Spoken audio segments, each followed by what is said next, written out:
FIR के अलावा अगर कुछ बड़ा फैक्टर्स में हो सकता है तो वो प्रशांत किशोर का एक नया प्रोग्रेसिव पॉलिटिक्स हो सकता है। लड़ाई कांटे की है, कई जगहों पर तो राजद मुख्य लड़ाई में नहीं है।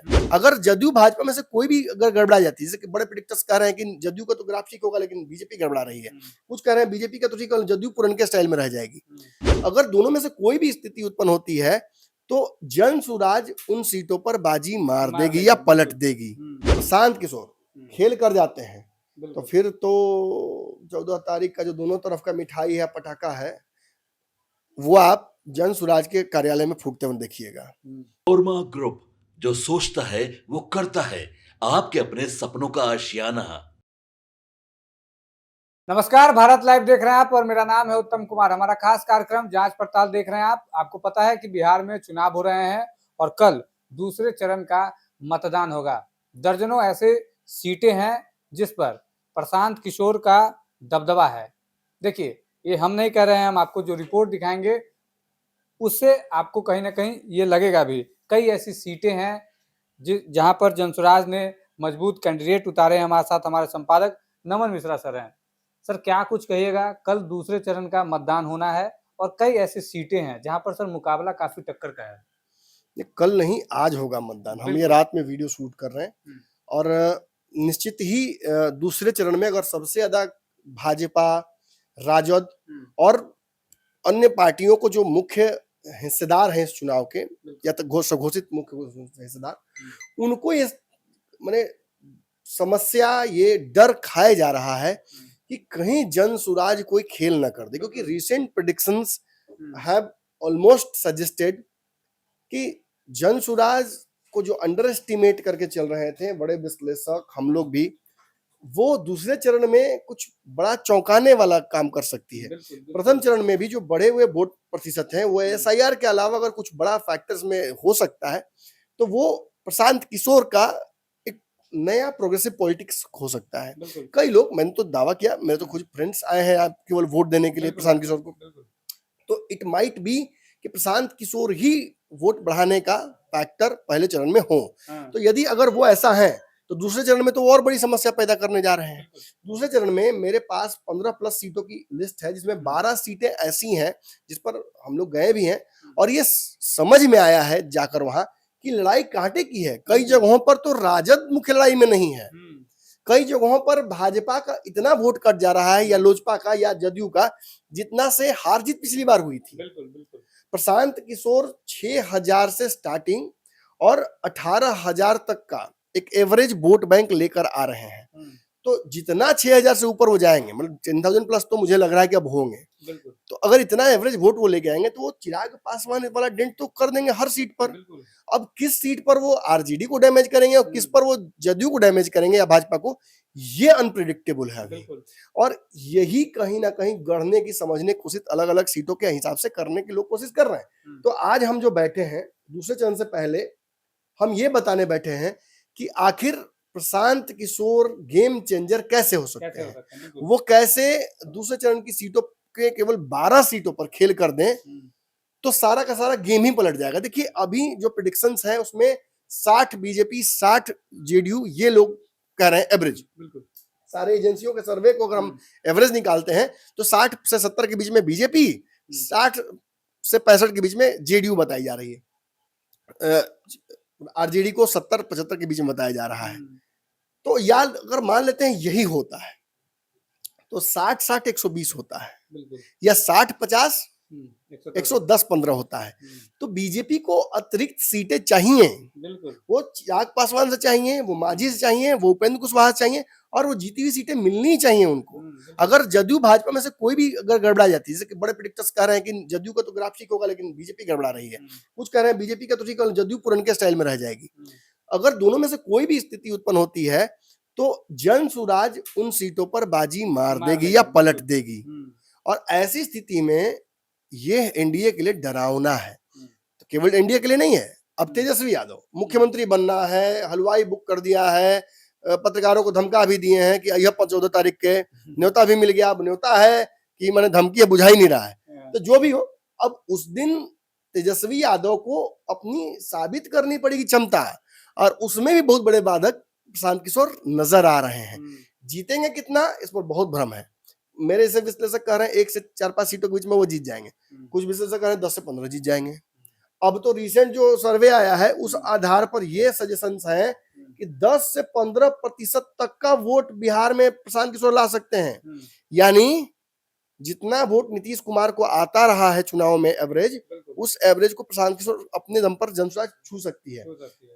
ये हो जाएगा तो सरकार दोनों की बनानी मुश्किल हो जाएगी। ये हो जाएगा तो त्रिशंकु हो जाएगा विधानसभा, और ये हो गया तो जनसुराज स्थापित हो जाएगी तो मैं खूब कह रहा हूं, तब तो जनसुराज भी अराइव। और अगर जनसुराज अराइव कर जाएगी तो इसका मतलब तो यही है कि अगर कहीं गलती से उपचुनाव हुआ या पुनः चुनाव करना पड़ गया, तब तो नीतीश तेजस्वी में से एक आदमी अगले चुनाव में जनसुराज वाला कैचअप गेम करते नजर आएंगे और जनसुराज मुख्य लड़ाई में आ जाएगी। मतलब मुख्य विपक्षी जनसुराज अगले चुनाव में हो जाएगी और जदयू और आरजेडी में से कोई एक पार्टी पीछे चली जाएगी। बार बार आप मानते हैं, आपको आपका घोड़ा खूब पसंद है, आपको आप बहुत बड़े सट्टेबाज हैं, आप उस घोड़े पर को खिला पिला के जाते हैं, उस पर शर्त लगाते हैं, वो लड़ता है हार जाता है, फिर लगा रहे हैं, फिर लड़ता है हार जाता है। एक बार आपको जरूर मन करेगा कि देखते हैं इस बार जो जीत रहा है उसी पे लगाते हैं। मेरा घोड़ा भी दौड़ रहा है लेकिन लगाते हैं वो दूसरे वाले पे। बार बार जो हार मिल रही है, हो सकता है कि महागठबंधन का वोटर कह दे कि हम जनसुराज को एक बार ट्राई करके देखते हैं, हो सकता है यही मोदी को रोक दे। अब कहीं नीतीश कुमार के जो सपोर्टर है वो कहें कि नीतीश कुमार अब बुढ़ा रहे, कहीं हम नया विपक्ष है, लेकिन तेजस्वी नहीं चाहिए, एक बार जनसुराज ट्राई करके देखते हैं, ये भी तो हो सकता है। दिस कैन हैपन ओवरनाइट और इसी का डर है। देखिए तेजस्वी यादव के जहां नीतीश के खिलाफ एंटी इनकम्बेंसी हो सकती है 20 सालों के काम के बाद, वहीं तेजस्वी के खिलाफ बिना सरकार में रहे ही, मतलब 1-2 बार रहे हैं आंशिक तौर पर, उसके उनके खिलाफ एंटी इनकम्बेंसी है। क्यों है? विपक्ष के खिलाफ एंटी इनकम्बेंसी नहीं होती है, लेकिन बिहार में है। वो इसलिए है क्योंकि वो ऐसी बातें नहीं कर रहे हैं, वो बातें नहीं कर पा रहे हैं जो जनसुराज कर रही है, वो उन सेंटिमेंट्स को हिट नहीं कर पा रहे हैं, वो उस एग्रेशन से अशोक चौधरी, सम्राट चौधरी, मंगल पांडे, भाजपा, विपक्ष सब पर हमला नहीं कर पा रहे जिस तरह से करना चाहिए। तो जो सॉफ्ट कॉर्नर्स दे रहे हैं Tejashwi Yadav, this is going to give a narrow window to Prashant Kishor, जिसमें वो घुसकर बैठ जाएंगे आराम से। और देखिए प्रशांत किशोर ने पढ़े लिखे प्रत्याशियों को टिकट दिया है, उन्होंने समाज के मजबूत लोगों को टिकट दिया है, सारे जातीय समीकरण को ध्वस्त करते हुए टिकट दिया है। कई जगहों पर उनके प्रत्याशी जो हैं वो मजबूत है, मतलब शुरू किया था उन्होंने तीसरे चौथे नंबर पर और अब दूसरे नंबर तक आते नजर आ रहे हैं। इस वजह से मैं कह रहा हूं कि अगर इन सीटों पर प्रशांत किशोर खेल कर जाते हैं तो फिर तो 14 तारीख का जो दोनों तरफ का मिठाई है, पटाखा है, वो आप जनसुराज के कार्यालय में फूटते हुए देखिएगा। हमको पता है कि जनसुराज वाले को भेज दिया जाएगा गाड़ी उड़ी, जाइए जाके मोल भाव कर लीजिएगा, तो फोड़ेगा नहीं लोग। पूछ ले मिठाई कितना में देबा, जल्दी बोला, हुंडा हुंडी। तब 200 किलो मंगवाए हैं, 200 किलो बनाए, 5 टन बनवाए हैं।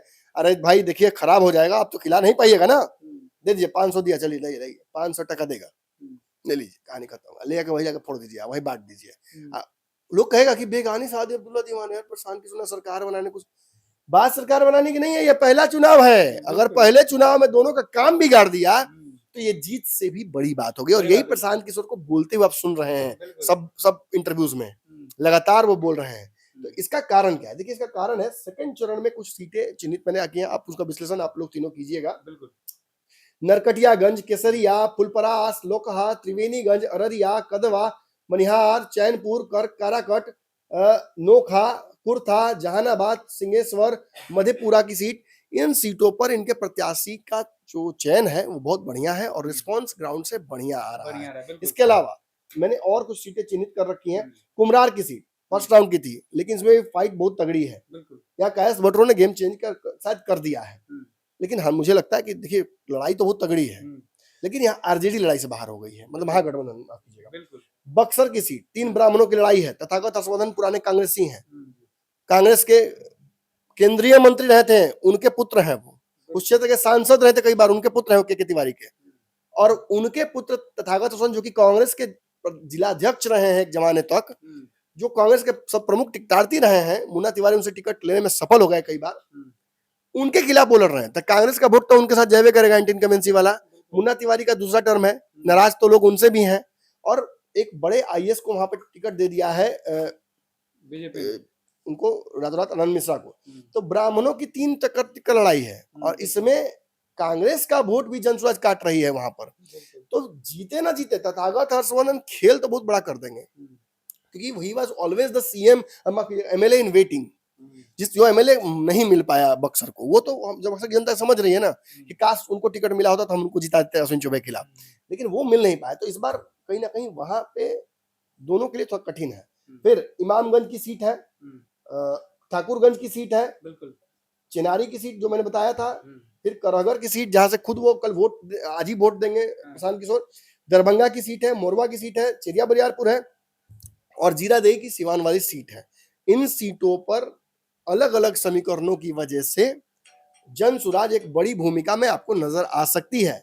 और बाकी तो विशेष अब आप तीनों मिलकर बताएंगे। बिल्कुल। मेरा काम था माहौल बनाना, हाँ अब इसके आगे का माहौल बिगाड़ना आप लोगों का काम है। बिल्कुल। अब यहाँ से हम तीनों जो संवाददाता हैं वो तीनों अब कमान संभालेंगे। तो देखिए, 2 सहयोगी हमारे, एक सबसे पहले हम आपको बता दें तो राहुल जी, और दूसरे तरफ हमारे उत्तम जी मौजूद हैं। लगातार ग्राउंड जीरो पे ये लोग मौजूद रहे हैं, मैं भी ग्राउंड जीरो पे लगातार मौजूद रहा हूं, लेकिन आज जो है कुछ सीटें ऐसी हैं, और जिस पार्टी की हम बात कर रहे हैं, जनसुराज प्रशांत किशोर, उनकी जो बीट है वो हमारे टीम से राहुल जी देखते हैं, और उत्तम भी जो है लगातार नजरें बनाए रखते हैं। तो हम इनसे जानेंगे कि आखिर प्रशांत किशोर की जो स्ट्रैटेजी थी, क्या ग्राउंड जीरो से दिखाई पड़ रहा है। तो सबसे पहले सवाल राहुल जी से होगा, उसके बाद हम उत्तम के पास चलेंगे और इनसे भी जानने की कोशिश करेंगे कि आखिर कौन सी वो सीट है जहां से प्रशांत किशोर मजबूत दिखाई पड़ रहे हैं। सबसे पहले नमन सर के जाने के बाद हम स्वागत करते हैं आपका। राहुल जी, कैसे हैं आप? बहुत बढ़िया हैं, और हम लोग प्रशांत किशोर के साथ ग्राउंड लेवल पर बने हुए थे, और ये बात से हम दूर नहीं भाग सकते हैं कि पीके फैक्टर पहले चरण के मतदान में ही दिख चुका है। जिस तरह से वोट परसेंटेज बढ़ा है पहले चुनाव में, दिखाया गया है लगभग 65%, और उसका प्रभाव दूसरे चरण का जो चुनाव कल होने वाला है, जो आज कल आपको देखने के लिए मिलेगा, उसमें भी पीके फैक्टर काम करने वाला है। जिस तरह से प्रशांत किशोर ने आपको शिक्षा, स्वास्थ्य, रोजगार और पलायन पर बात की है, उस तरह से लोगों का खासा उस पर ध्यान गया है। और सबसे बड़ी बात पीके के द्वारा कही गई थी कि इस बार आपको अपने बच्चों के लिए, अपने बच्चों के भविष्य को देखकर वोट करना है। ये फैक्टर बिल्कुल काम कर गया है। पीके का बीट देखते हैं, इसलिए तो प्रशांत किशोर का तारीफ नहीं कर रहे हैं आप। प्रशंसा करने की बात ही नहीं, हमने लोगों से बात की, आसपास के लोगों से, उन्होंने स्पष्ट तौर पर कह दिया कि पहले हमारे पास विकल्प नहीं था, अब विकल्प है, तो हम क्यों नहीं एक बार विकल्प के साथ ही ट्राई करें। इसमें बीट देखने वाली कोई बात ही नहीं है। नीतीश कुमार ने ऐसा क्या नहीं किया जो प्रशांत किशोर अलग कर देंगे बिहार में? अलग करने की बात नहीं है। आपको रोज एक ही भोजन दिया जाए तो उस भोजन से आपका उबना स्वाभाविक हो जाएगा। कभी ना होता ना कि चलो थोड़ा इस बार नमक रोटी ही खा लें, भल से स्वाद कुछ अलग मिले। तो क्यों नहीं, इस बार जनता कह रही है कि हमारे पास ऑप्शन है, तो उस ऑप्शन के साथ हम क्यों नहीं चलेंगे। तो प्रशांत किशोर एक ऑप्शन के तौर पे दिखाई बिल्कुल दे एक रहे हैं। ऑप्शन के तौर पर प्रशांत किशोर बिहार में उभर के आए हैं, और जनता का उस पर खासा विश्वास है। और कहीं ना कहीं ये विश्वास आपको, जिस तरह एग्जिट पोल में उनको नकारा जा रहा था, लेकिन पहले चरण के मतदान में स्पष्ट कर दिया गया है कि कहीं ना कहीं 14 नवंबर को प्रशांत किशोर दिखने वाले हैं। और किसका गेम बिगाड़ेंगे वो तो 14 नवंबर का नतीजा आपको स्पष्ट तौर पर दिखाई देगा। देखिए, ये कह रहे हैं कि प्रशांत किशोर एक बड़े फैक्टर हैं, लेकिन हम उत्तम से जानेंगे कि आखिर राहुल जी के बाद से ये कितना इत्तेफाक रखते हैं, क्योंकि ये भी नजरें बनाए हुए हैं। तो ये बीट देखते हैं, हो सकता है कि ये अपने हिसाब से कह रहे हैं कि पीके एक फैक्टर है, लेकिन उत्तम भी नजर बनाए रखते हैं। क्या लगता है उत्तम आपको? बिल्कुल। देखिए, अगर हम प्रथम चरण की करें, जो पहले चरण में मतदान हुए हैं, लगभग 65% जो है मतदान हुए हैं बिहार में। और आज़ादी के बाद अगर देखा जाए तो आज़ादी के बाद पहली बार बिहार में इतनी रिकॉर्ड एक दर्ज हो गया है कि बिहार में इतना ज़्यादा जो है मतदान हुआ है, पहला चीज़। दूसरा चीज़ अगर आप ये देखिएगा तो पुरुषों की तुलना में जो महिला हैं, बढ़ चढ़ के वो बूथों पर पहुंची थी अपने मतदान केंद्रों पर, और जमकर जो है वोटिंग हुआ है। उसमें कई सारे मुद्दे हो सकते हैं। जिस तरीके से सीएम नीतीश कुमार ने महिलाओं को 10,000 दिया रोजगार करने के लिए, वो भी एक मुद्दा हो सकता है। लेकिन जो प्रवासी मजदूर हैं, जो बाहर रहकर काम करते हैं, परिवार से दूर रहते हैं, कहीं न कहीं उनकी पत्नी, जिस तरीके से प्रशांत किशोर ने कहा था कि इस चुनाव में आप बिहार आइए, आकर मतदान करिए, और 14 नवंबर को जब हमारी सरकार बनेगी तो हम बिहार में ही आपके लिए रोजगार की व्यवस्था कर देंगे। 10-15 हजार तक का भी जो रोजगार होता है उसका हम व्यवस्था कर देंगे। तो कहीं ना कहीं इसको लेकर भी वोटिंग प्रतिशत जो है बिहार में बढ़े हैं, महिलाओं ने बढ़ चढ़ कर हिस्सा लिया है। तो प्रशांत पीके का जो फैक्टर है कहीं ना कहीं बिहार चुनाव में कह सकते हैं कि प्रशांत किशोर का जो फैक्टर है वो काम किया है बिहार चुनाव में। देखिए ये भी कह रहे हैं कि प्रशांत किशोर का कुछ फैक्टर जो है वो बिहार में काम किया है। मैं भी लगातार देख पा रहा हूं, लेकिन मैं एक ही बात आपसे कहना चाहता हूं कि देखिए प्रशांत किशोर जिस तरीके से लगातार युवाओं की बात करते हैं, रोजगार की बात करते हैं, वही बात हमारे सहयोगी राहुल जी भी कह रहे हैं, वही बात उत्तम जी भी कह रहे हैं। लेकिन इन लोगों से इतना आसान सवाल थोड़े लेके जाने देंगे इन लोगों को। अब ना है मेरे पास कड़क सवाल, तो कह तो दिए कि आप प्रशांत किशोर जो है वो युवाओं की बात करते हैं, जैसा कि हम भी कह दिए। लेकिन लोग कह रहे हैं, कुछ विश्लेषक कह रहे हैं कि प्रशांत किशोर 1 से 2 सीटें जीतने जा रहे हैं। ठीक है, लोगों का कहना है काम, वो तो 14 नवंबर के जो नतीजे हैं, देखिए लोगों का जो इस तरह से झुकाव बना हुआ है, 2-3 सीटों पर आप पहले ही किसी को नकार नहीं सकते हैं। वो नतीजे आपको स्पष्ट करेंगे कि जनता का जो असली एग्जिट पोल है वो 14 नवंबर को आपको सामने आएगा। हम तो आपको विश्लेषक तौर पर बता दें कि कुम्हनार विधानसभा का जो सीट है, जहां पर अरुण सिन्हा 2000 से लगातार विधायक रह चुके हैं, बीजेपी का गढ़ है, वहां पर केसी सिन्हा त्रिकोणीय लड़ाई कर दी है, वहां कांटे का टक्कर हो चुका है। तो कहीं ना कहीं तो पहला गेम तो वहीं बिगड़ने वाला है। गेम वहीं बिगड़ने वाला है। लेकिन देखिए ये भी अपना जो इनको बेहतर दिखाई पड़ रहा है। इन्होंने कुम्हरार सीट की बात की, लेकिन हम उत्तम से जानेंगे। उत्तम, जैसे कि इन्होंने कुम्हरार विधानसभा के बारे में बताया कि वहां से प्रशांत किशोर जो है आगे चल रहे हैं, मतलब कि केसी सिन्हा आगे चल रहे हैं। लेकिन बाकी सीटों पर क्या दिखाई पड़ता, और कोई ऐसा सीट है जहां से प्रशांत किशोर मजबूत दिखाई दे रहे हैं? उत्तम, देखिए कई तमाम ऐसे दर्जनों ऐसी सीटें हैं जहां से प्रशांत किशोर की जो पार्टी है वो आगे दिख रही है। जैसे कि उन्होंने कुम्हरार सीट की बात की, वहां से अरुण सिन्हा है वो जीते हुए हैं। लेकिन जनसुराज ने जो केसी सिन्हा को उतारा है, केसी सिन्हा जो है परिचय के मोहताज नहीं है। वो जब कैंपेन करने के लिए ग्राउंड पर निकले थे तो लोग जो युवा हैं सेल्फी लेते हुए नहीं थक रहे थे। आपने भी देखा होगा, आपने इंटरव्यू भी किया था। उनका इंटरव्यू किया था। उनकी जो फैन फॉलोइंग है वो कम नहीं है। वो मैथ्स के टीचर रह चुके हैं, बड़ी-बड़ी किताबें उनकी मार्केट में हैं, जो हम लोग कहीं न कहीं उस किताब को पढ़ के 10-12 पास किए हैं। बिल्कुल बिल्कुल, और वो चुनाव के मैदान में है तो कहीं न कहीं कुम्हरार की जो सीट है, वो टक्कर की सीट है। और जैसा कि हमारे संपादक ने भी कहा है कि अगर इस चुनाव में जनस्वराज पार्टी 10 से 15 सीट भी अगर ले आती है, तो वो आने वाले समय में विपक्ष की भूमिका में या फिर पक्ष की भूमिका में आपको ज़रूर दिखाई देगी। ये तो कुम्हरार सीट की बात हुई। कुम्हरार सीट वहाँ जो है कासत जो वोटर हैं वो काफ़ी ज़्यादा हैं और वो निर्णायक भूमिका में रहते हैं। वो जिधर पलट जाएँगे, पार्टी उधर पलट जाएगी और वहाँ से चुनाव जीत जाएँगे। इसके साथ-साथ बक्सर की सीट है।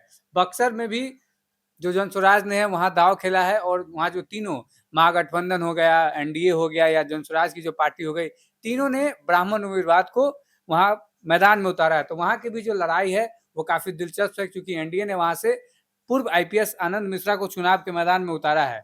वो भी पीछे नहीं हट रहे हैं, लगातार वो भी कैंपेन कर रहे थे। तो चुनाव जो है इस बार का लगभग 10 से 12 सीटों पर, दर्जनों ऐसी सीटें हैं जहाँ जनसुराज जो है टक्कर में है और कहीं न कहीं महागठबंधन और एनडीए के जो नेता हैं, वो कहीं न कहीं अब खौफ में हैं। ये तो बक्सर की बात हो गई। इसके बाद इमामगंज सीट की बात कर ले, वहाँ से एनडीए से दीपा कुमारी है।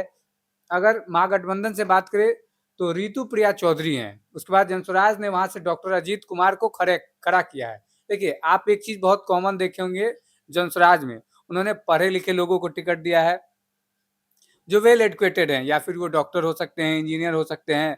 मुजफ्फरपुर की बात करें, वहाँ से डॉक्टर ए के दास को उन्होंने टिकट दिया है, वो भी डॉक्टर हैं। तो जो शिक्षित लोग हैं, उनको जनसुराज ने टारगेट किया है और उन लोगों को चुनाव के मैदान में उतारा है। इमामगंज के बाद अगर बात करें तो उसके बाद ठाकुरगंज है, वहाँ से भी जनसुराज ने उम्मीदवार को उतारा है। मुस्लिम वहाँ वोट बैंक ज़्यादा है, इसलिए वहाँ से जो है जनसुराज ने मुस्लिम कैंडिडेट को उतारा है। अगर हम एनडीए की बात करें तो गोपाल कुमार अग्रवाल हैं। महागठबंधन की बात करें तो साउद आलम जो मुस्लिम है, उसके बाद जनसुराज ने इकरामुल हक को चुनाव के मैदान में उतारा है। तो ये भी जो ठाकुरगंज सीट है, कहीं न कहीं जनसुराज यहाँ भी जो है दोनों गठबंधन को टक्कर दे रही है। चेनारी की बात करें, यहाँ भूमिहारों की संख्या जो है ज़्यादा है, वो निर्णायक भूमिका में वहाँ आपको नजर आएँगे। उसके बाद सबसे हॉटेस्ट सीट जो जनसुराज को लेकर जो है काफ़ी चर्चा में रहा, करगहर सीट, वहाँ से रितेश पांडे, जाने-माने गायक हैं रितेश पांडे, वो भी चुनाव के मैदान में है। जिस तरीके से चुनाव प्रचार के दौरान वो दम दिखा रहे थे। ये कहीं से भी कहना ये नहीं होगा कि वो टक्कर में नहीं है, वो चुनाव के मैदान में है और टक्कर में है।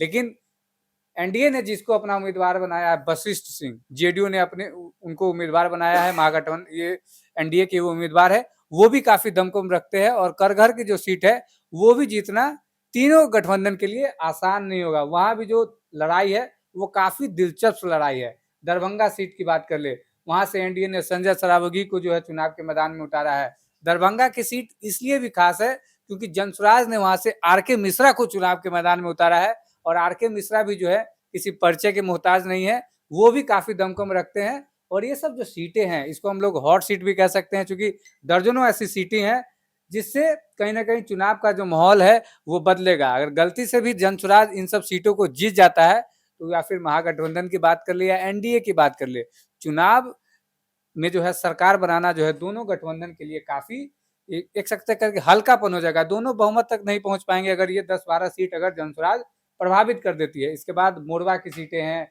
चिड़िया बड़ियार की सीटें हैं, तमाम ऐसी सीटें हैं जहां पर जनसुराज जो है दोनों गठबंधन का जो खेला है वो बिगाड़ सकती है।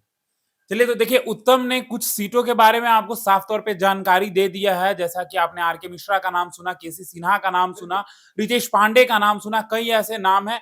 चलिए, एक सीट हम भी आपको बता देते हैं जहां से लग रहा है बेलसंड, जहां से जो कहीं ना कहीं अर्पणा सिंह है वो मजबूत दिखाई पड़ रही है। बाकी तो अब 14 तारीख को पता चलेगा कि क्या कुछ होना है।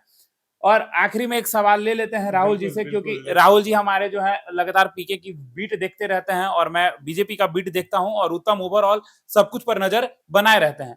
आखिरी सवाल आपसे, ये हमको बताइए कि कल फिर से आप निकल रहे हैं, प्रशांत किशोर कल जा रहे हैं वोट देने, क्या अपने गढ़ में जो उनके जनसुराज के प्रत्याशी हैं, उम्मीदवार हैं, क्या उनका स्थिति है? बिल्कुल, कल करगहर में जहाँ से रितेश पांडे प्रत्याशी हैं जनसुराज के,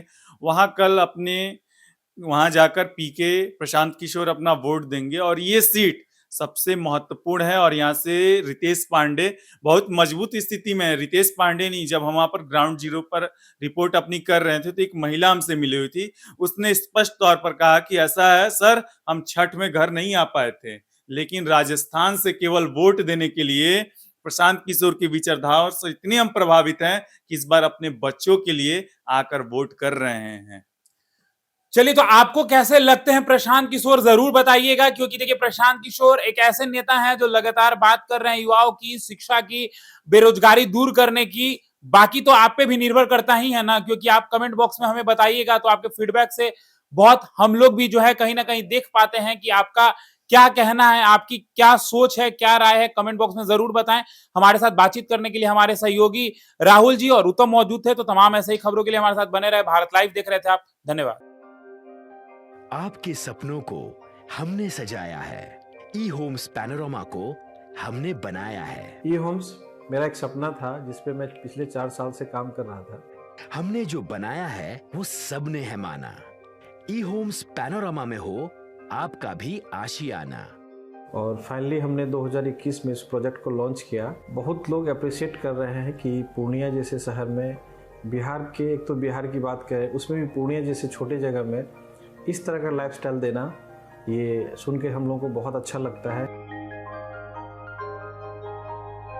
ई होम्स में हमने कुछ और भी किया है, जैसे हम जिस जगह में रह रहे हैं हमारे फैमिली सिक्योर हो, उनको सिक्योरिटी का ध्यान में रखा है। आपकी सुविधा और सुरक्षा आपके लिए खास है, ये आपका विश्वास है। इसमें आर्टिफिशियल इंटेलिजेंस का 7 लेयर सिक्योरिटी का हमने इस्तेमाल किया है। लस ग्रीन कैंपस को बनाया है, यदि हमारा बाउंड्री वाल है तो वो वर्टिकल गार्डन है। ये जितनी भी फैसिलिटी होता है एक इंटरनेशनल टाउनशिप में ई होम्स है, ये हम लोग विश्वास नहीं कर पा रहे हैं। जो भी हमारे मित्र दोस्त या जो भी हमारे बाहर के बाहर आते हैं तो हम लोगों को बहुत अच्छा सुनने को मिलता है और बहुत अच्छा क्रेडिट मिल रहा है। वो सारा हमने सिर्फ एक बिल्डिंग नहीं बनाया, हमें एक बहुत अच्छा लाइफस्टाइल दिया ई होम्स में, और मेरा एक सपना था जिसको मैं आज फुलफिल होते हुए देख पा रहा हूँ। ये आपका आवास है। ई होम्स पैनोरमा में अब आपका निवास है। E Homes Panorama, luxurious lifestyle redefined. Panorama group, जो सोचता है वो करता है। अगर ये वीडियो पसंद आई और वह बिहार के राजनीति और बिहारियत से सरोकार रखेनी तो सब्सक्राइब बटन दबा के चैनल के सब्सक्राइब कर ली। ओजे एगो घंटी बा, ओकरा बटन दबा देला से कुल सटीक और मारक खबर रुआ मुफ्त में मिल जाई। अगर रुआ पत्रकारिता के हमनी के नया प्रयोग में सहयोग कर चाहतानी तो ज्वाइन बटन दबा दी। पेटीएम नंबर नोट कर ली 9386